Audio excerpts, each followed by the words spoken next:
What's going on? Welcome back to Keeping It Real with DanieSteel, Friendzonies, Steelers. Welcome, welcome. I know it's been a little bit, but like I said, I'm definitely going to keep up with staying in touch with you guys this year. So I just finished my show. It was called The American Tradition in New York City.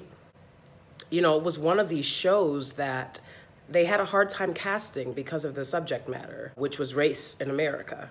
And I guess a lot of actors don't want to touch that. You know, the actress that's here for the job, and that's definitely me. And I love taking on projects that are political, are talking about the things that matter in this country the most, you know, race, politics. I love the opportunity to bring the stories that are the hardest to bring, because that's what we need, most definitely. I want to do a continuation of a kind of follow-up on the video that I did on where do African Americans call home.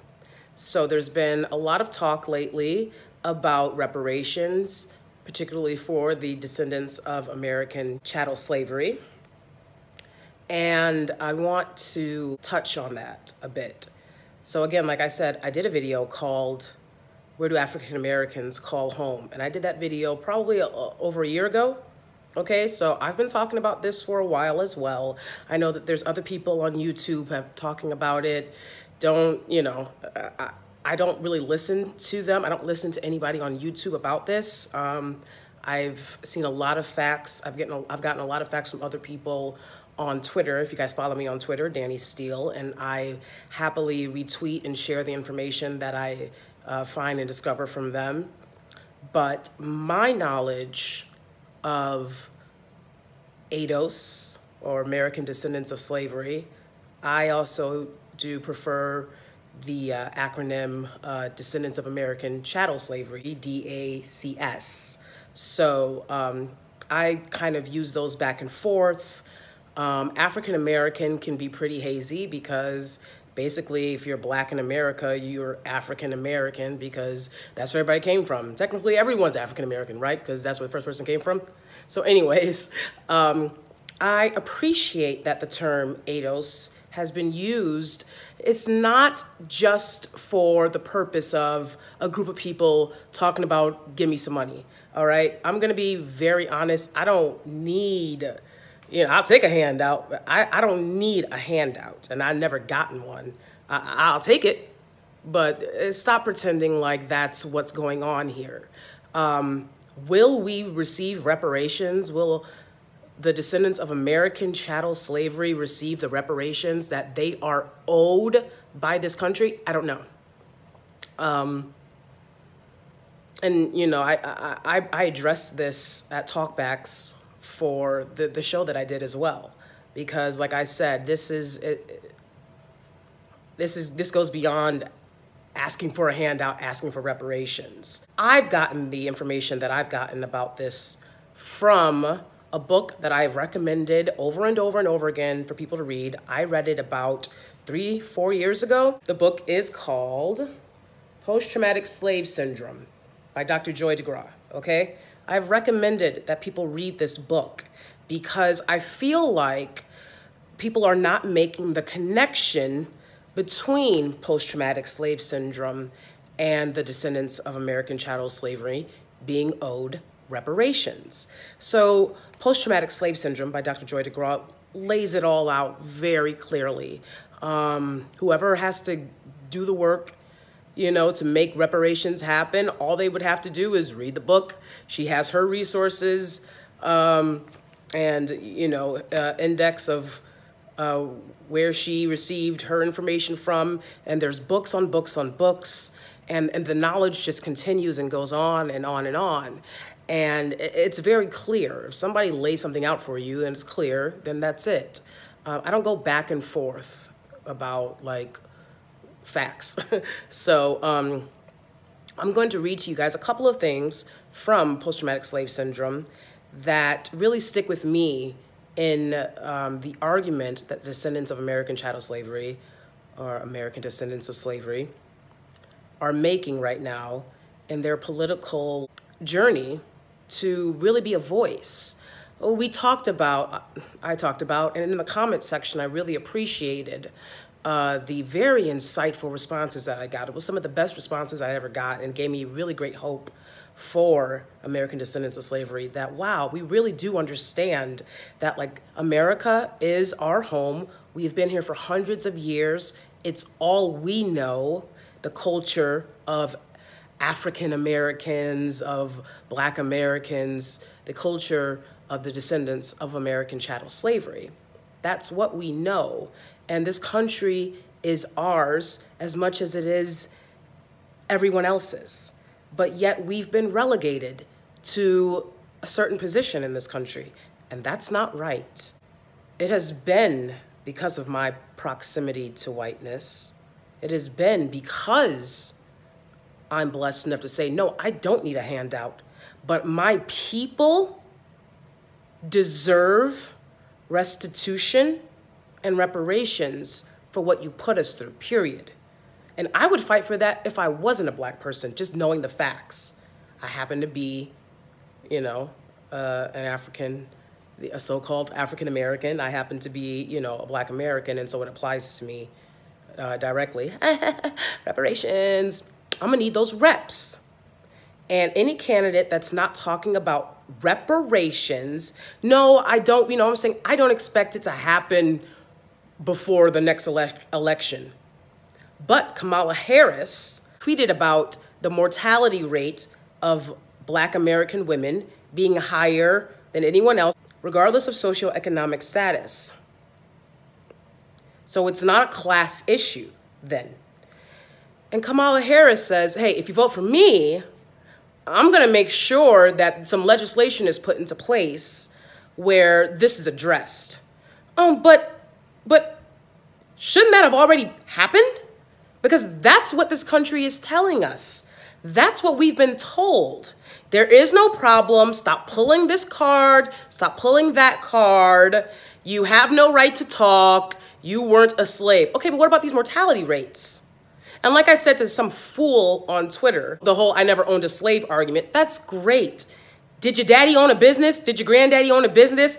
You had family members that owned businesses that didn't hire Black people. I'm pretty sure you had that happen. I'm pretty sure you got housing and opportunities and job opportunities that, but for the discrimination and oppression of Black Americans, you probably wouldn't have gotten. So stop acting like this is something that happened, you know, 200 years ago, so it doesn't matter. Stop. Back to the agenda. Anyone that's watched my videos knows I don't talk about celebrity gossip. I'm not here for that. I want to have the real conversations that we need to have. As I said before, it is my proximity to whiteness because I went to a private parochial, predominantly white institution since kindergarten throughout grad school. Even though I lived in the hood and I grew up in foster care and I had a rough upbringing like a lot of Black people, that proximity to whiteness gave me connections. And therefore, I've been places and I've seen things, and then I come back to America and I say, my people, why are we relegated to this place? Why haven't they seen the things that I've seen? Because I go on vacation and you know what I'm saying? We're not the ones that are out there enjoying the sun, enjoying the waterfalls, enjoying the trails. And that's not right. We deserve to see the same beauty that everyone else gets to see. I was at court not too long ago, last year, and in Brooklyn, and I was observing, you know, the people there. And it was a lot of Black people who really needed money and needed help. One man I saw was clearly beaten before he got there. Black people don't deserve to live in poverty because you've been brainwashed to believe that that you deserve to be there, because we don't. So we need to educate ourselves. Post-traumatic slave syndrome will help you do that. The title, you know, ADOS, is not to say this group of people want reparations, but it's really to give yourself an identity that Black Americans do not have. And again, I talked about this on my Where Do African Americans Call Home? So make sure to check out that video as well. All right, so here's a couple of things that I'm gonna pull from post-traumatic slave syndrome, all right? And actually, just to be honest, because it's already going long, this video, and I gotta get going, I'm just being honest. I'm just gonna read the first note that I saved, and I'm gonna continue to come on here and talk to you guys about this. We are smart people, we are talented people, we are beautiful people, and it's not right that when one of us gets out of that situation, it's, well, you know, figure it out. We need to join together and fight for what's ours. That's why I call us the Steelers, because guess what? We'll take it by any means necessary. Post-traumatic slave syndrome, one, she lays out for you the symptoms of post-traumatic stress disorder, right? So the following are a list of some of the conditions which give rise to mental and/or emotional traumas that justify the diagnosis of PTSD.